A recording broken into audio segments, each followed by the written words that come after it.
Nos encontramos en el libro de Nehemías y vamos a leer a partir del capítulo 9. Versículo primero. El día 24 del mismo mes se reunieron los hijos de Israel en ayuno y con cilicio y tierra sobre sí. Y ya se había apartado la descendencia de Israel de todos los extranjeros, y estando en pie confesaron sus pecados y las iniquidades de sus padres.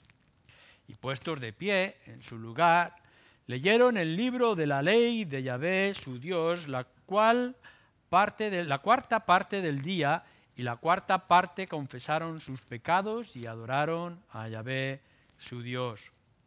Luego se levantaron sobre las gradas de los levitas Jesúa, Bani, Cadmiel, Sebanías, Buni, Serebías, Bani y Kenani, y clamaron en voz alta a Yahvé su Dios.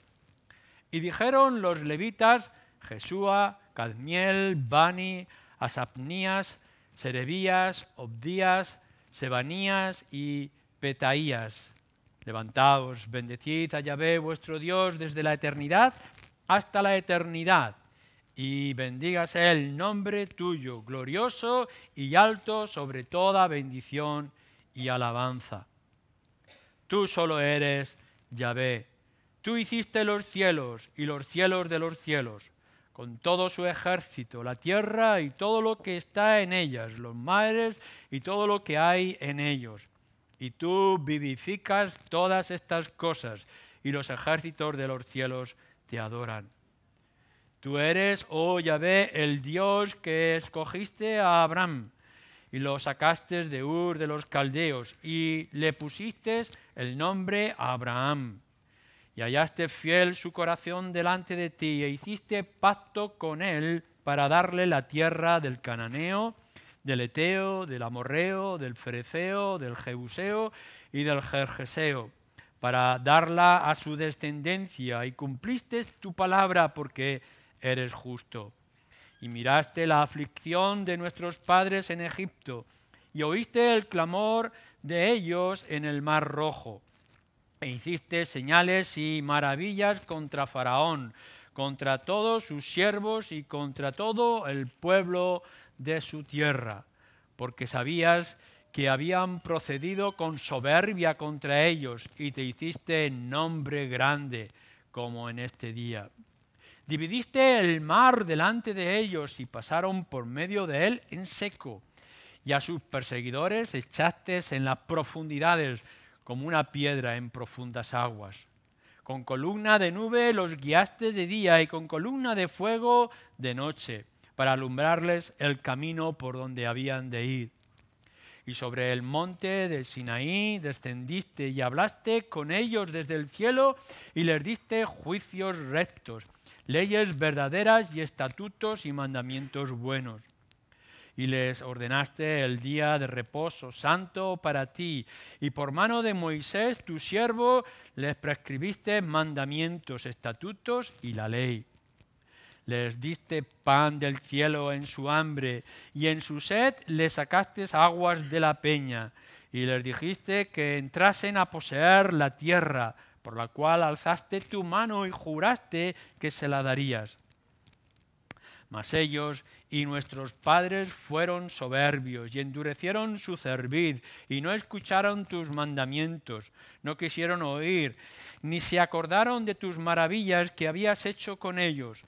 Además, cuando hicieron para sí becerro de fundición y dijeron: este es tu Dios que te hizo subir de Egipto, y cometieron grandes abominaciones, tú, con todo, por tus muchas misericordias no los abandonaste en el desierto.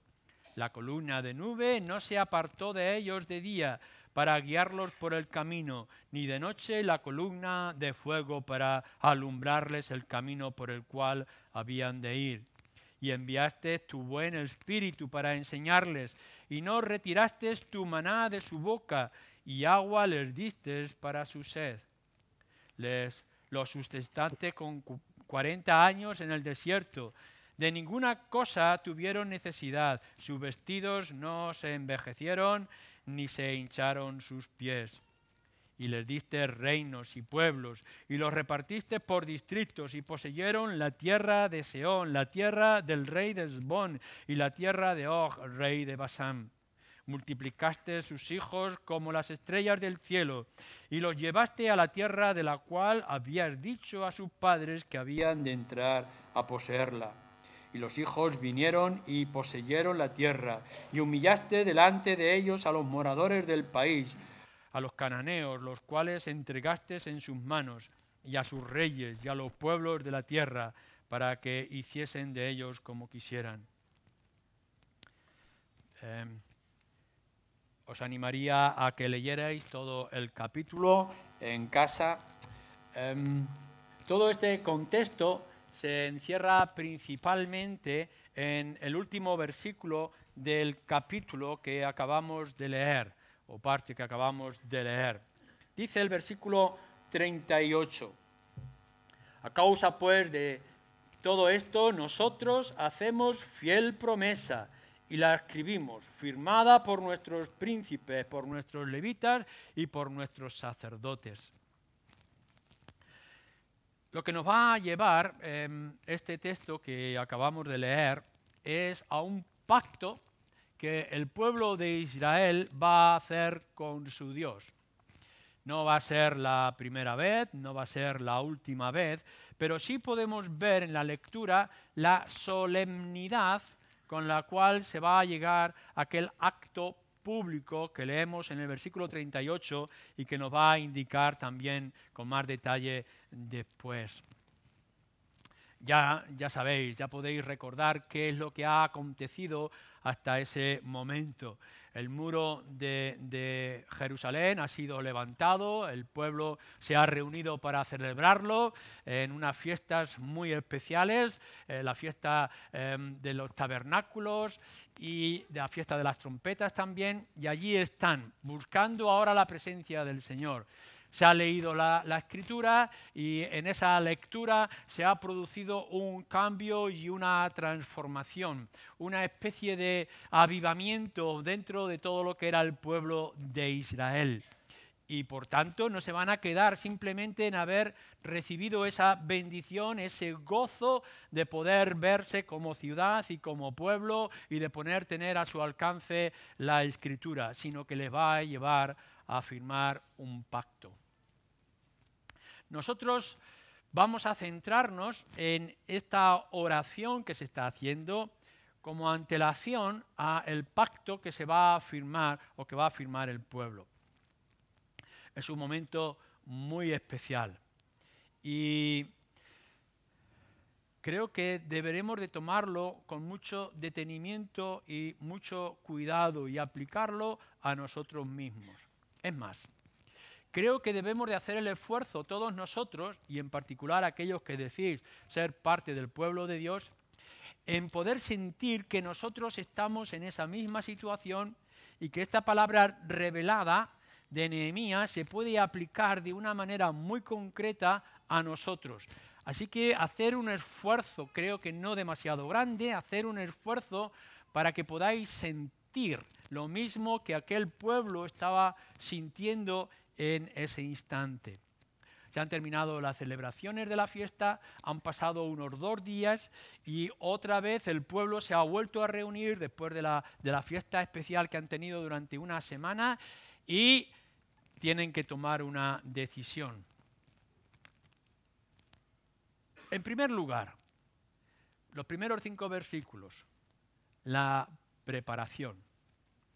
Lo importante que era ante esta firma del pacto que iban a hacer con Dios, en la manera en que nos describe aquí que se encontraban delante de Dios.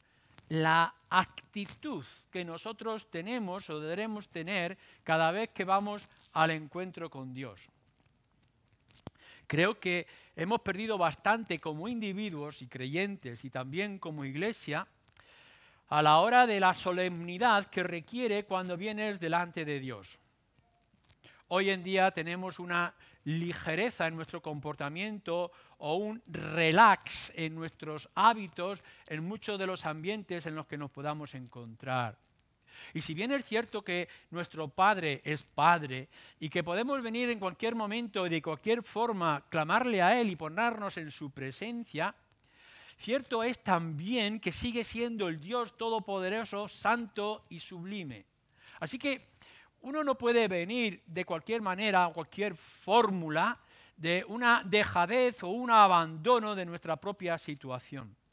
A veces hay momentos en que se requiere que pensemos bien cómo venimos delante del Señor. ¿Cuántas veces os puede haber ocurrido que en las tareas de vuestra casa y en el ajetreo de la acción que tenéis que llevar a lo largo del día, uno piensa y dice, uy, no he orado al Señor? Y en cualquier momento podéis venir y acercaros al Señor y traer unas peticiones, una especie de gratitud rápida y ya está. Es como aquel que tiene las prisas y resulta que se le ha olvidado hacer la comida y come cualquier cosa. Es verdad que podemos hacerlo, pero también es cierto que el tiempo de la comida, alrededor de la mesa, en el tiempo de conversación y de estar juntos, requiere también de una preparación. ¿Cómo vienes tú delante del Señor? ¿Acaso crees que el Señor es un grifo que puedes abrir y cerrar de cualquier forma? ¿Acaso crees que es alguien que está a tu disposición como si fuera un mero sirviente o trabajador de tu hacienda? ¿No pensáis, y aquí nos está mostrando, que Dios requiere de tu actitud una humillación y un saber delante de quién estás? Nos dice que después de aquellos 2 días de reposo tras las fiestas, vienen delante de Dios en polvo, en ceniza, en la tierra por encima de ellos, una señal de humillación. Recuerda siempre delante de quién estás. Recuerda que tú siempre vienes con ropas sucias, que tú eres una persona indigna por causa de tu corazón. Tú conoces bien lo que hay en tu corazón. Y sabes que nuestro Dios siempre es santo y que no puedes ver el mal en manera alguna. No puedes venir ignorando cuál es tu situación y cuál es la situación o actitud de nuestro Dios. Recuerda que tú eres del polvo y que Él es el Señor sobre todas las cosas. Así que constantemente tienes que venir en humillación y más cuando vas a hacer un acto tan solemne como el que tenemos aquí en este capítulo. Y cuando nosotros como iglesia queremos dar un paso de avance para nuestra santificación o nuestra edificación y fortaleza, no podemos venir aquí de una manera no preparada e indigna. Así que enseguida nos dice que el pueblo se había preparado en oración y en ayuno y en humillación delante del Señor. Cuán importante es la manera en la cual nosotros nos presentamos delante del Señor. Yo te ruego que cuando vengas delante de Dios en representación de la iglesia o de tu propia familia o de tu propia persona, que no vengas con ningún tipo de arrogancia o de vanidad o de dejadez y abandono de tu propia persona. Lo que nos dice además en esta preparación es que se preocuparon de asegurarse que los que estaban allí y iban a hacer el pacto eran el verdadero pueblo de Dios. Nos ha dicho en el versículo 2 que apartaron todos los extranjeros. Esto lo podéis recordar cuando leéis de Esdras y ahora más adelante también os lo va a señalar cómo se habían mezclado con la idolatría de aquellas mujeres que habían venido y no se habían convertido al Dios de Israel. Así que tuvieron que ser apartados todos aquellos que no eran parte del pacto. En el versículo 2 no lo señala. Mirad, si hay que hacer un pacto con el Señor, no lo podemos hacer todos y de cualquier manera. Tenemos que asegurarnos que los que vamos a afirmar nuestro pacto con el Señor somos verdaderos creyentes. No porque tengamos ningún tipo de arrogancia o vanidad por encima de los demás, sino en primer lugar, tenemos que tener a Dios en nuestro propio corazón. Y si tú en esta mañana, por ejemplo, no tienes al Señor en tu vida y no es Él el que te gobierna en todos los aspectos, no puedes formar parte de su pueblo hasta que no vengas en arrepentimiento de tus pecados y fe en el Señor Jesucristo. Asegúrate de que eres del pueblo de Dios y todos nosotros asegurémonos de los que vamos a formar parte, son parte también del pueblo de Dios. Es lo que constantemente en las Escrituras, de principio a fin, habla de la santificación. Salid en medio de ellos, apartaros de aquellos que no sois del pueblo, que no son del pueblo del Señor. Israel se reúne considerando que realmente los que van a estar allí o los representantes de los que van a hacer la firma o a traer la firma son de verdad parte del pueblo de Israel. Así que la actitud que tengamos que traer delante del Señor de humillación, delante del Dios Todopoderoso, es fundamental. El asegurarnos que todos los que decimos ser creyentes somos en verdad creyentes. Y en tercer lugar nos dice en esa preparación el lugar de la lectura de la palabra de Dios. Por segunda vez se nos dice que durante mucho tiempo, otra vez, una cuarta parte del día, varias horas estuvo leyendo la Escritura de lo que requería o lo que era necesario en la vida del pueblo de Israel.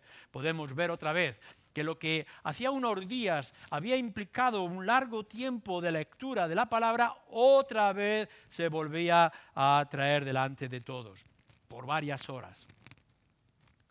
Cuán importante es que cada vez que tengáis que acercaros al Señor y acercarnos todos como iglesia, nuestro oído, nuestro corazón, nuestra mente esté dispuesta a la palabra de Dios. ¿Qué es lo que Dios tiene que decirnos? ¿Qué es lo que se requiere a la hora de dar los pasos significativos que como pueblo o como individuo yo tengo que dar? Nunca podemos hacer delante de Dios un mero monólogo, simplemente buscando que Dios me escuche y no poniendo ningún interés en escuchar lo que Dios me tiene que decir. Así que en todo tiempo de relación con el Señor es crucial que esté sobre nuestra mesa o esté delante de nuestros ojos, esté al alcance de nuestras manos la palabra de Dios y leer profundamente y, como decíamos anteriormente en otra ocasión, con devoción y con respeto a aquello que tenemos delante de nosotros. Y en cuarto lugar, y aquí es donde vamos a entrar en esta preparación, nos vuelve a decir versículo 4 y versículo 5 del capítulo 9, la oración. El pueblo viene otra vez a orar delante de Dios.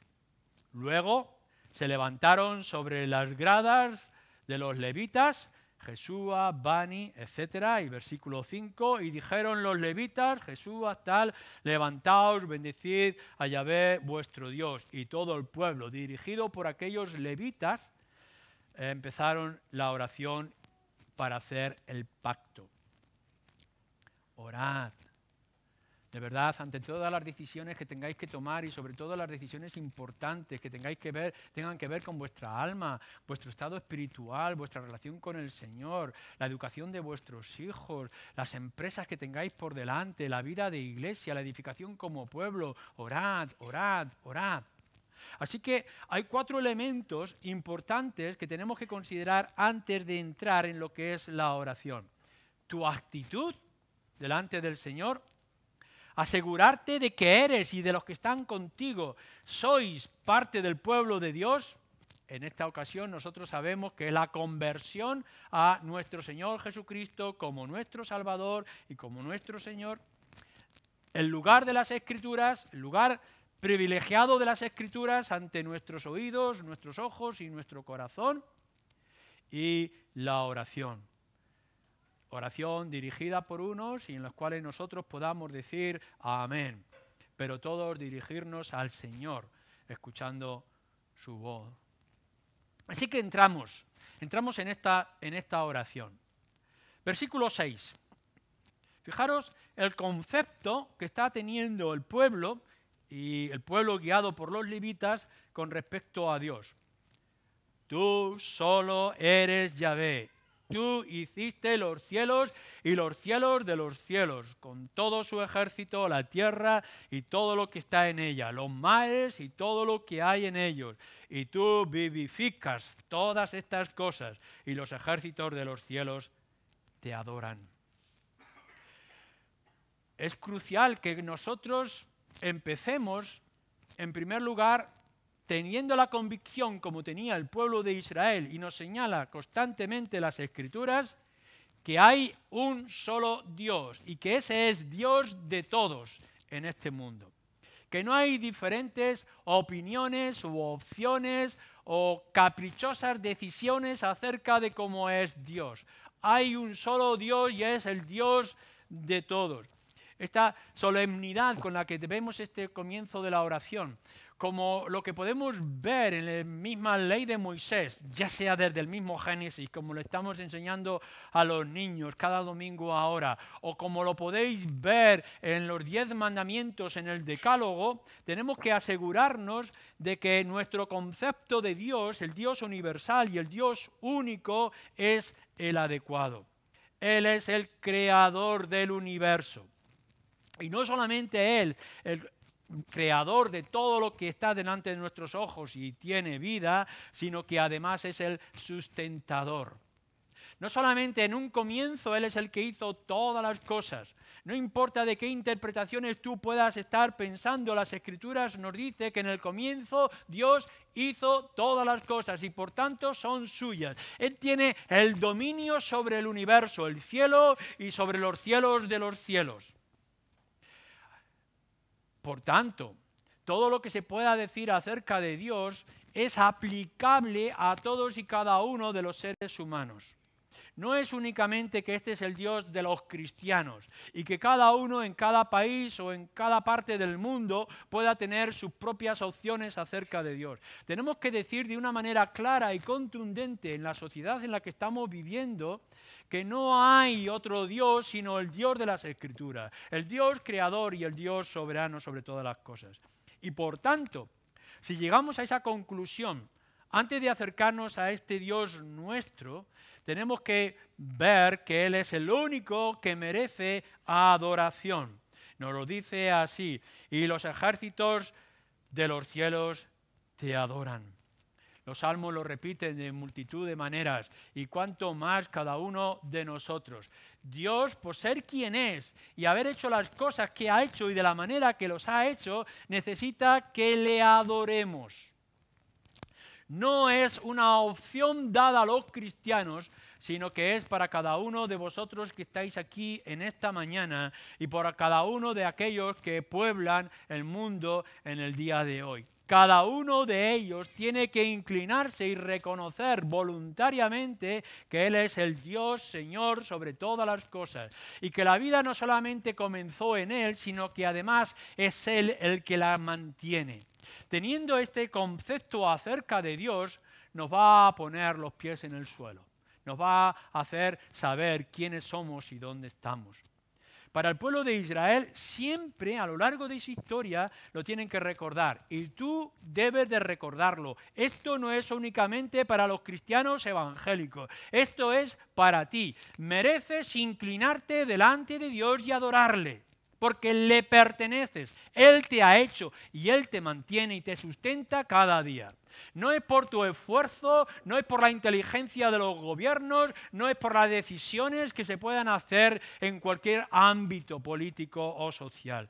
Tú estás aquí y eres lo que eres y tienes lo que tienes y tienes aliento en tu vida porque Dios así lo ha querido. Y esto nos tiene que inclinar, te tiene que inclinar a humillarte y a reconocerlo.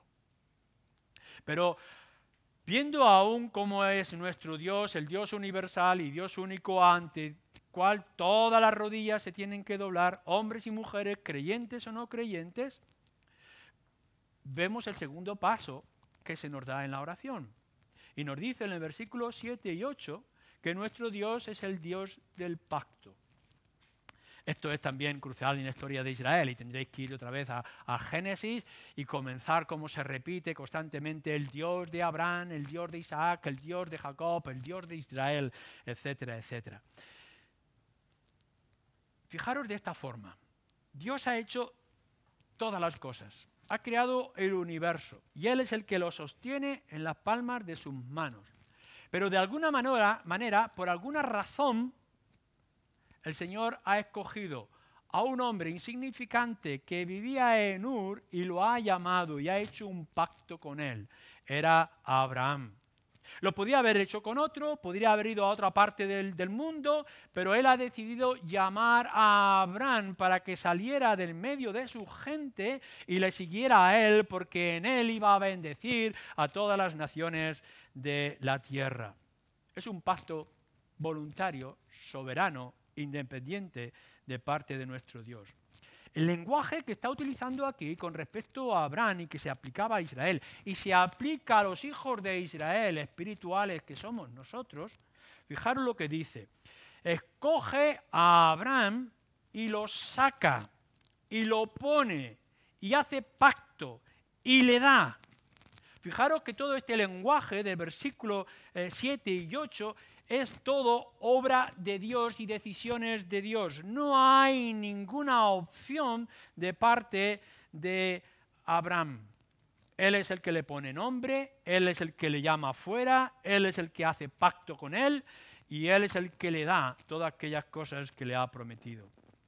Es verdad que nos dice, por otra parte, que encontró un corazón fiel en Abraham, pero no es porque hubiera una bondad o una gracia natural en Abraham, sino cómo Dios obra en el corazón de Abraham para encontrarlo según su agrado. Y esta naturaleza en Abraham la encuentra después de haberle sacado. Nosotros, la iglesia cristiana, el pueblo de Dios, tenemos un gran privilegio. Tenemos la luz, tenemos el entendimiento, Él también nos ha llamado, nos ha sacado del medio de las naciones, nos ha hecho una comprensión del Evangelio, nos ha traído a una comunión, nos ha dado una esperanza y aun cuando todavía estamos en este desierto, sabemos que tenemos una ciudad celestial que nos espera y que es segura. Esa imagen que podemos encontrar en el pueblo de Israel es nuestra propia situación con respecto a aquello que ha de venir. Pero si algo nos enseña estas líneas y nos enseña toda la Escritura es que no hay nada que tú hayas hecho que merezca todo lo que tienes. No hay ningún paso que tú hayas dado por tu propia voluntad. No has conquistado el corazón de Dios, sino es Dios quien te ha conquistado a ti. No fuiste tú el primero que saliste a buscar a Dios, sino que es Dios el primero que salió a buscarte a ti.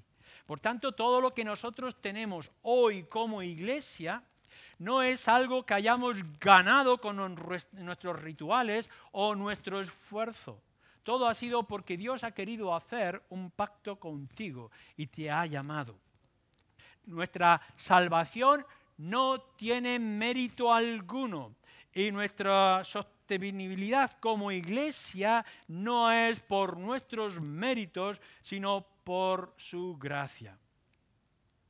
Y no solamente esto, sino que nos dice que Dios cumple todas estas cosas porque Él es justo, porque lo que dice lo hace, porque su palabra no falla, porque Él es fiel y por tanto merecedor de que nosotros pongamos nuestra confianza en Él. ¿Por qué crees que un día tú podrás encontrarte en la ciudad celestial que es el cielo en su gloria y en su presencia por siempre? ¿Crees que es porque has podido avanzar, conquistar, vencer? ¿Crees que es por tus méritos y por tus habilidades? ¿Crees que la iglesia ha podido hacer algo por sí misma? No. Todo lo que tienes, todo lo que eres y todo lo que esperas es por pura gracia. Así que en medio de este Dios soberano que es Señor del universo y que es Señor de todos y cada uno de nosotros, nuestras vidas dependen de Él. En su voluntad ha querido elegir a un pueblo y mostrar su gracia y su poder de una manera especial. Con amor eterno Él nos ha amado y nos ha tomado de la mano.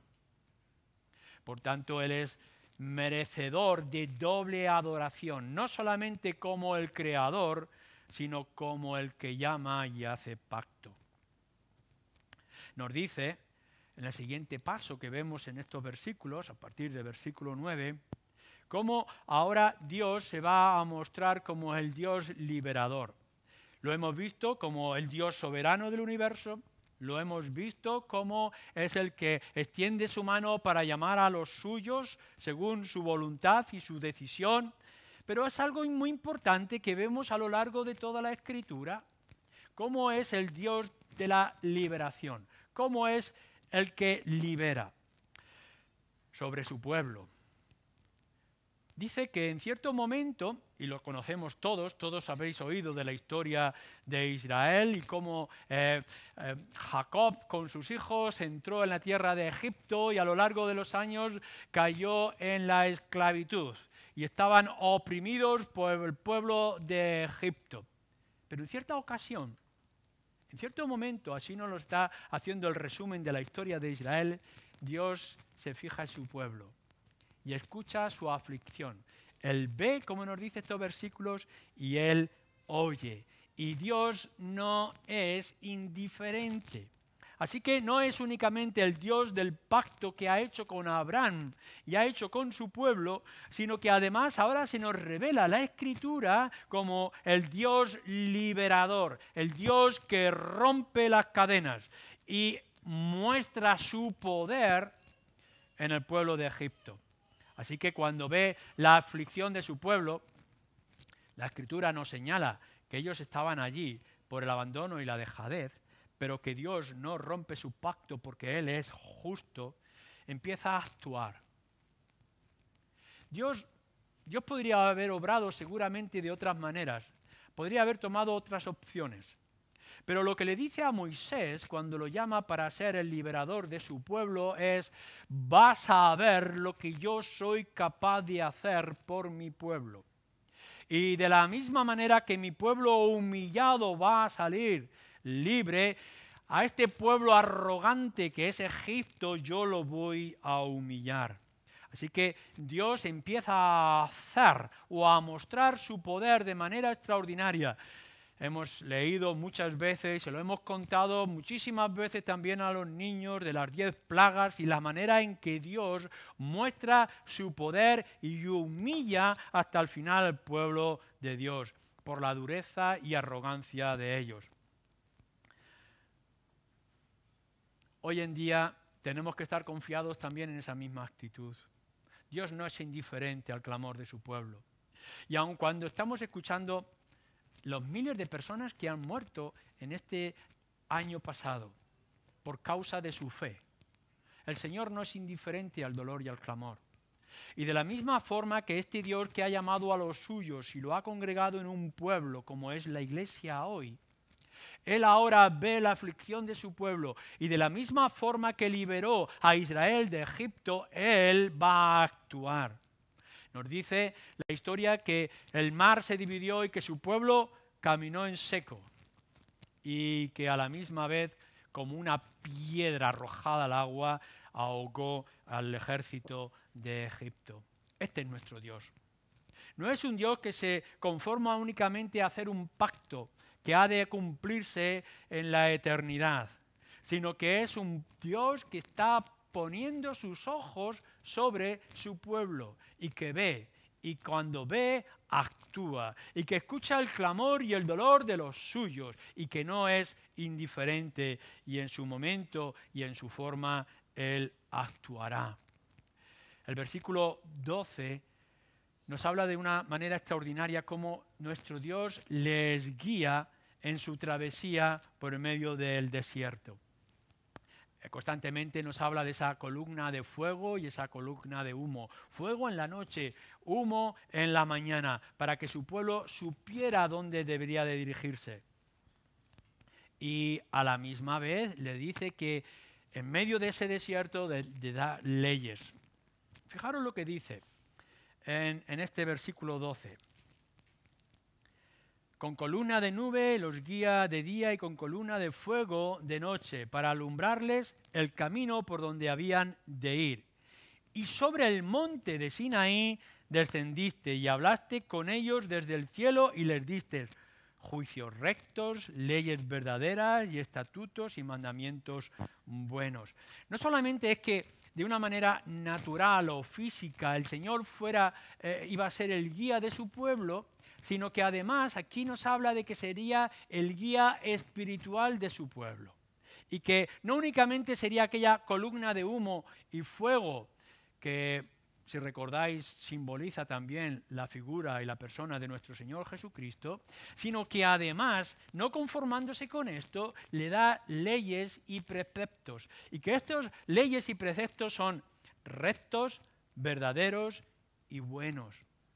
Cuando vosotros os acercáis a las Escrituras, no únicamente podéis ver mandatos de Dios que por vuestra naturaleza pecaminosa os cuesta mucho de cumplir. Cuán difícil es guardar estos 10 mandamientos. Y aun cuando lo podáis ver como una carga enorme, debéis de recordar, según nos está diciendo aquí, nos muestra todas las Escrituras, que estas leyes que Dios nos las ha dado para tu bien, para nuestro bien. Que todos los mandatos de Dios es una guía y es una dirección para tu alma. Que cuando te acercas a los mandatos de Dios y a todas las Escrituras, tienes que recordar que estos mandatos y preceptos son rectos para tu alma. Que son verdaderos y que no hay mentira o engaño en ellos. Y que son buenos en toda su esencia para ti. No solamente es que Dios te guía de una manera natural y que además te da esta instrucción buena para tu alma, para el pueblo de Israel, sino que además dice que lo sostiene. Y fijaros cómo lo dice. Os sostiene con pan del cielo y con agua de la roca. No dice únicamente que a lo largo del camino encontraréis trigo para amasar vuestro pan o que encontraréis ríos para saciar vuestra sed. No, el Señor no se conforma con esto. Podría haberlo hecho, podría haber permitido que hubiera ríos en medio del desierto y trigales, pero no. Para mostrar la misericordia de Dios y cómo sostiene a su pueblo, lo que dice es, yo te voy a dar pan del cielo y agua de la roca. Que no es por tu trabajo y no es por tu esfuerzo, sino por la misericordia de Dios. Que Él es el que te va a sostener a lo largo del camino. Cuán fácil es que tú estés pensando que por causa de estos trabajos duros y difíciles y estos años de esfuerzo a lo largo de tu vida, has conseguido el pan que te alimenta y el agua que te sacia. Pero la lectura que nos hace la Escritura para el pueblo de Dios es diferente. Lo que tienes, lo que te cubre, lo que te alimenta es Dios en su misericordia. Nuestra perspectiva tiene que ser distinta. No solamente Él te guía a lo largo del camino en la oscuridad, te muestra el camino que tienes que tomar. No solamente Él trae beneficio a tu alma y a tu corazón con sus mandatos, sino que además te sostiene en tus necesidades. Y por último nos dice también que les da promesas y esperanza. No sabemos cuántos años tendremos que estar aquí y seguramente por estos 2000 años que llevamos de experiencia, seguramente quedaremos en este desierto. Pero la Escritura ha hecho una esperanza firme y segura. Entrarás en la tierra prometida. De la misma manera que Dios es el creador de todas las cosas y que Él es el que sostiene todo lo que puedan ver y tocar tus manos. De la misma forma que Él ha fijado tus ojos en ti y te ha llamado a salir para hacer un pacto contigo que nadie ni nada podrá romper, de la misma forma que Él es tu liberador y Él es el que te guía a lo largo de este camino, Él ha hecho una promesa como le hizo a Abraham. Todas las naciones serán benditas en ti y tendrán la tierra prometida. Nosotros estamos en la misma situación. También a nosotros se nos ha llamado a salir en medio de ellos y nos ha dado una promesa. Pero no es una promesa de aquí únicamente, sino una promesa de allí. Un día, nos dice la Escritura, para nosotros el pueblo de Dios, que hemos sido llamados por gracia y que Él ha hecho un pacto sin que nosotros pudiéramos merecerlo, tendremos la tierra prometida. Y que esa tierra prometida es cielos nuevos y tierra nueva. Y que nosotros seremos transformados para poder ser parte de ella. No te desanimes por ver que tu cuerpo se envejece o que al final perecen tus años en esta vida. Dios ha dicho que los suyos tendrán lo prometido de parte de Dios y Dios no miente. Y mientras nosotros estemos en esta guía y en esta dirección de Dios, su pueblo, la iglesia, tendrá las bendiciones. Lo que nos hace caminar, lo que nos hace avanzar es la promesa, no lo que ven nuestros ojos. El pueblo de Israel lo que veía eran enemigos y lo que veía era desierto. Y vamos a ver de toda su soberbia y de todo su pecado. Lo que a ti te ha de mantener a lo largo de los años no es lo que tú alcanzas a tocar, palpar con tus manos. No es todo lo que tú puedes ganar con tu esfuerzo. Lo que te hace caminar a ti no son tus buenas obras. Lo que te hace caminar es que Dios ha dicho, no os dejaré nunca. Que el Señor ha dicho, yo estaré con vosotros todos los días de vuestra vida. Que el Señor, la Escritura, dice, si tú estás conmigo, yo estaré contigo. Lo que la Escritura nos está diciendo es que hay una ciudad preparada para todos los que le pertenecen y que el día en que tú cierres tus ojos volverás a despertar en su presencia. Lo que nos hace seguir adelante como iglesia, a pesar de nuestras dificultades y de nuestro dolor, es que el Señor no nos ha dejado ni un solo día y no nos va a dejar hasta que nos haga entrar de manera victoriosa en la tierra que Él ha anunciado para los suyos. A lo largo de todo nuestro texto vamos a encontrar la soberbia de los hombres. Y a la misma vez, la misericordia de Dios. Qué mezcla más completa y más adecuada. Versículo 16 al versículo 21. Fijaros cómo nos describe a nosotros, al pueblo de Israel. Soberbios, duros de cerviz y de oído, faltos de memoria, para lo que se quiere, rebeldía, y un deseo constante de volver a las ollas de verduras de Egipto. Esta es la actitud de un pueblo como tú y yo. Este es lo que hay en nuestro corazón. A pesar de ver las maravillas de Dios, nuestras ropas y nuestro calzado no se gasta. Constantemente tenemos el maná del cielo. Podemos ver agua que mana de la roca. Podemos ver la guía en la oscuridad de la noche. Nunca nos hemos sentido solos. Siempre Dios ha estado a nuestro lado. Él ha sido nuestro consolador. Qué bendición abrir las Escrituras. Cuán bendición es para el alma poder leer Salmos o la obra de nuestro Señor Jesucristo. Y a pesar de todas estas bendiciones a lo largo de nuestra vida, qué duros de cerviz y qué arrogantes. Si algo te define a ti y me define a mí es el pecado, y es la terquedad y la dureza del corazón y la dureza de oído.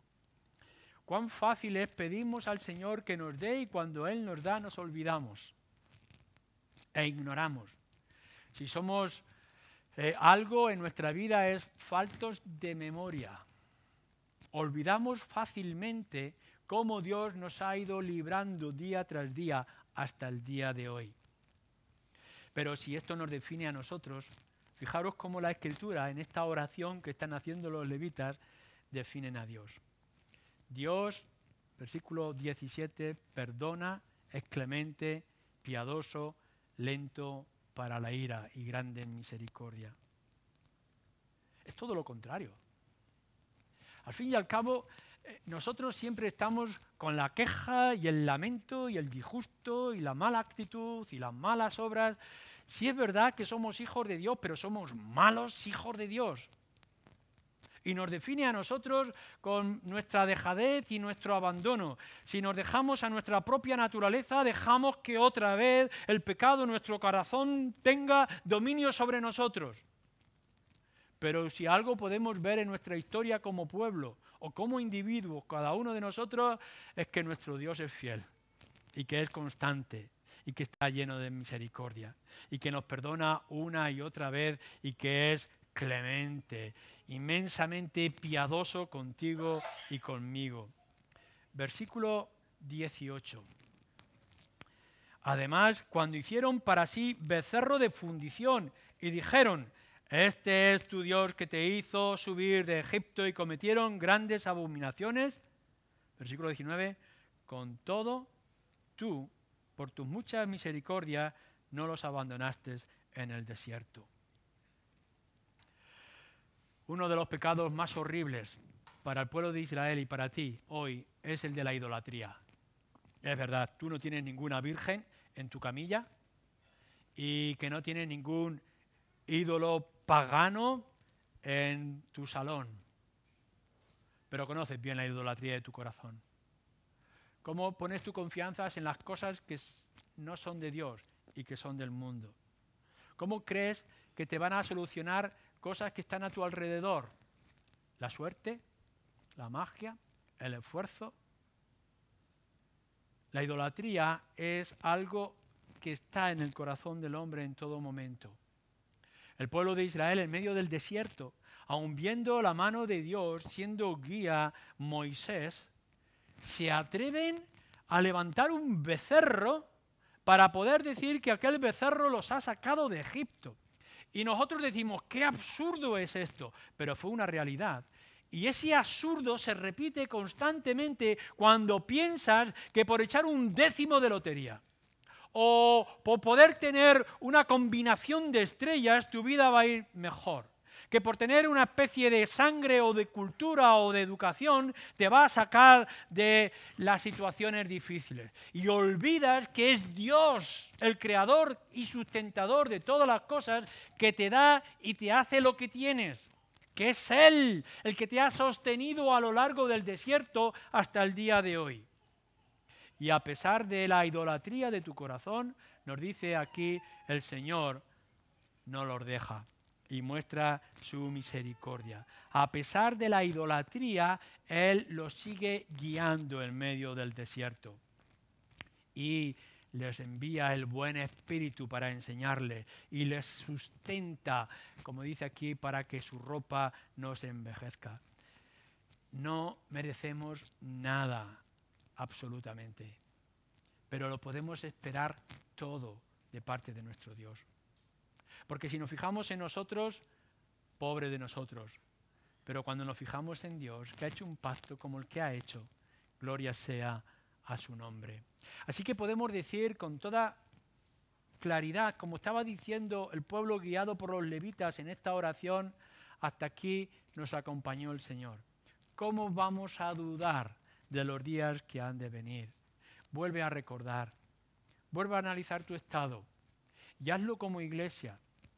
No de las cosas por sentadas.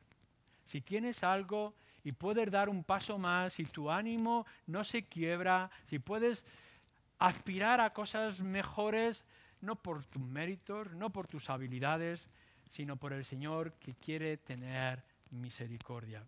Gloria sea, porque no solamente Él nos ha dado la columna de humo y fuego a lo largo del desierto o unas leyes para poder guiar nuestra alma, sino que nos ha dado el cumplimiento de todas aquellas cosas, más allá de nuestro entendimiento, y es a su propio Hijo Jesucristo. Él vino, nos dice la Escritura, a rescatar lo que se había perdido, y es Él, por su Espíritu, el que nos guía todos los días de nuestra vida.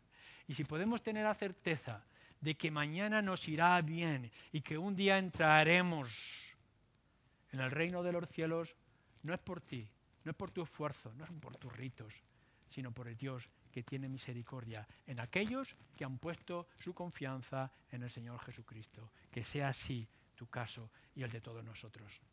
Amén.